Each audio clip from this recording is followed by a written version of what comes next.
Circles always small, keep a certain few, only ever us, just the perfect crew. People ask for... Welcome to again a new episode of Bosnian Car Talk. As you guys have seen, I haven't uploaded a new video of Bosnian Car Talk in a while, but today I have a problem that I have because I will be moving to Germany in 1.5 years after getting my diploma and after having a job. The problem that I have is that a lease contract for a lease company lease car are usually on 2 years, and then I'll have to pay off like an extra half year for the fact that I'm quitting my lease contract earlier. That's gonna cost me like 6 months of worth of lease just random given away. Besides that, a private lease is possible on such a short term, but it will cost me a lot of money. If you live in Europe, the lease things are pretty much the same in Germany, Belgium and the Netherlands. Also in France, I think. So if I sell my car, which I'm planning to do, for the money that I get, I cannot buy a decent car or anything of this range, because I still need like I then again need something like 6,000 euros extra to put in to buy something that's from the same level, to say so. So I was wondering on what do you guys think I should do? Actually invest my money in another car that's gonna cost me maintenance, etc., but it will be mine, and after a period of time I can sell it? Or should I take a lease from the company, take one of those cars and just pay the 6 months off, because the monthly rate on a company lease cars are not really that high for like an average car? Or should I go for a private lease and then also pay off the last 6 months and just lose all the money, which for me doesn't make any sense. So a private lease is probably one of the worst things. Because I'm filming this driving home from my work and it's rush hour, I'm gonna be stuck in traffic. I already see the traffic right now.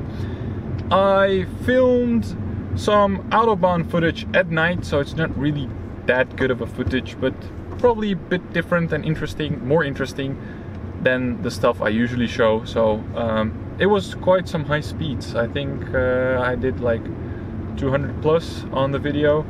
Can't remember really, because I know that there are some places where there was some little rain and then it's not really responsible to drive that fast. So but so the footage that you're seeing is basically Autobahn footage in Germany when I went to a party. When I went to a party and I had a little GoPro set up so I could record that footage for when needed. And I think that today is a day that I need it because of the traffic, as I explained earlier. But I would like to know, on if you're watching this video, what the lease rules and stuff are in your country, or if you're from the Netherlands or from anywhere else in the world, what you should advise me to do to invest in a car that I buy and then will sell before I will go. Invest in a car that I'll buy and then just sell after 1.5 years. Should I take a lease contract from the company, which is really cheap monthly rates, and then just pay the six months off because I'll quit it earlier? Or should I take a private lease or something like a financial lease or something and pay off a car? I don't know.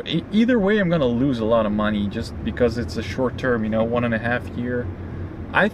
Personally, I think it's better to buy a car, loan some money from, like, I don't know, my parents or something, and then buy a car of the similar like horsepower. Buy something that's smaller than my car right now, but a little bit newer.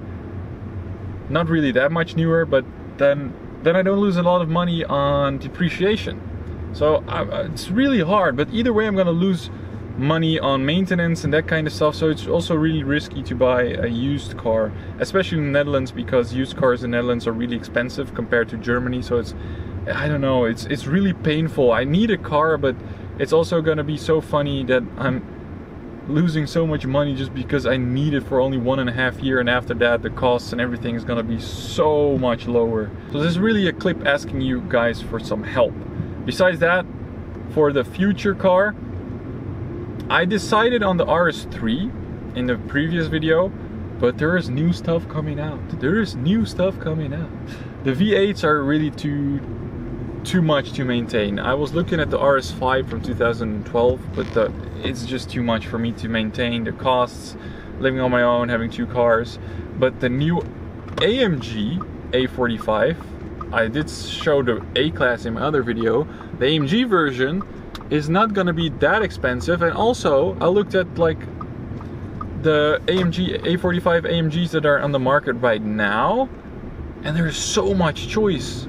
For like 30 grand you can have like an A45 AMG with 360 horsepower in a 2-liter engine. It's not the sound as an RS3, but you get all the comfort, all the luxurious stuff, the speed, not the sound though. I don't really like DSG sound, so I'll have to fix that. But I'm really looking forward to this new A45 AMG because I think it will actually fit in my budget. And if it does, then that's gonna probably be the better car for the money, as it has been also with this A45 AMG and stuff. Especially compared to the RS3. The RS3s are really expensive. So I don't know, that's probably gonna be, I'm gonna compare the A45 AMGs back in the game, just to say so. Hope you guys can help me out, let me know what you think down below.